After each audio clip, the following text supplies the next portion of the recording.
Hi friends, it's Miss Holley-Hall. Today we're going to read the book The Watcher, Jane Goodall's Life with the Chimps by Jeanette Winter. So let's read. Jane, where are you? Jane, can you hear me? Everyone had been searching for hours and hours looking for little Valerie Jane Goodall. Then from the hen house, Jane came running to her mother shouting, "I know how an egg comes out!" At 5 years old, Jane was already a watcher. Jane watched all the animals in her world, big and small, earthworms, insects, birds, cats, dogs, and horses. Jane quietly watched an English robin at her window for days and weeks. She saw him come closer, then into her room to eat some crumbs off her bed. When spring came, the robin even built a nest in Jane's bookcase. Perched high in her favorite beech tree, Jane read about Dr. Dolittle talking to the animals and Tarzan living with the apes in Africa. She wanted to go to Africa too and talk to the animals and live with the apes.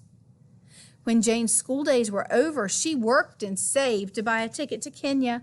She hid her earnings under the parlor rug for safekeeping. Crossing the ocean, Jane stayed on deck and watched the waves, even when the cold wind blew. She saw all the different blues and greens of the sea and fish that glowed through the dark water. As Jane stepped onto dry land, she closed her eyes in joy. Jane looked for work with animals. A famous scientist, Louis Leakey, was looking for someone to watch and study chimpanzees to help us understand the animal most like us. Would Jane be interested? Yes, she would. Jane traveled to the place in Tanzania where the chimps lived, Gombe. "I wanted to learn things that no one else knew, uncover secrets," she wrote. She set up camp far from any human dwelling. That first night, Jane lay awake listening to new sounds, the croak of a frog, the hum of crickets, the laugh of a hyena, the hoot of an owl, and looking up at the stars, she knew she was home. At dawn, Jane walked into the forest. Up high, she found a peak to watch from. Every day, she climbed to the peak to look for chimps, but though she could hear their pant-hoot calls to one another, she didn't see them. Jane walked down into the forest, hoping a chimp would appear. Still, the cautious chimps stayed hidden. Secretly, they watched Jane. "When will I see a chimp?" she wondered. Then Jane fell ill with malaria. Lying in her tent, burning with fever, she almost lost hope. But when the fever left her body, she tried again to get close to the chimps.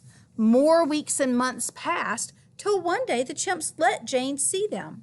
She stayed in the background, never hid, acted uninterested, and quietly watched.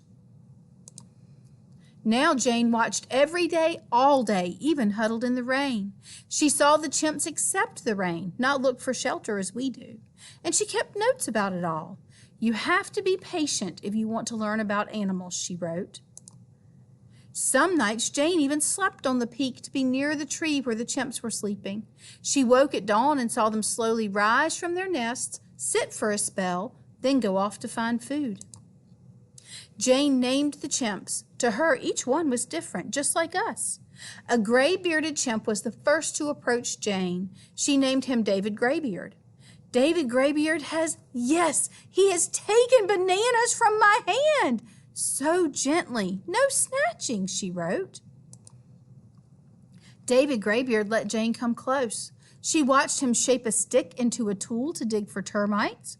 Before this, nobody knew that wild animals made tools. She watched David Graybeard eat meat. Before this, everybody thought chimps ate only plants. And because David Graybeard trusted Jane, now the other chimps let Jane come close too.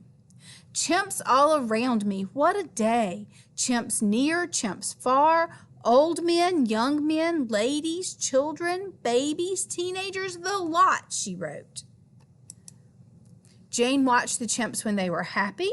She saw them hold hands and hug and kiss and laugh, just like us.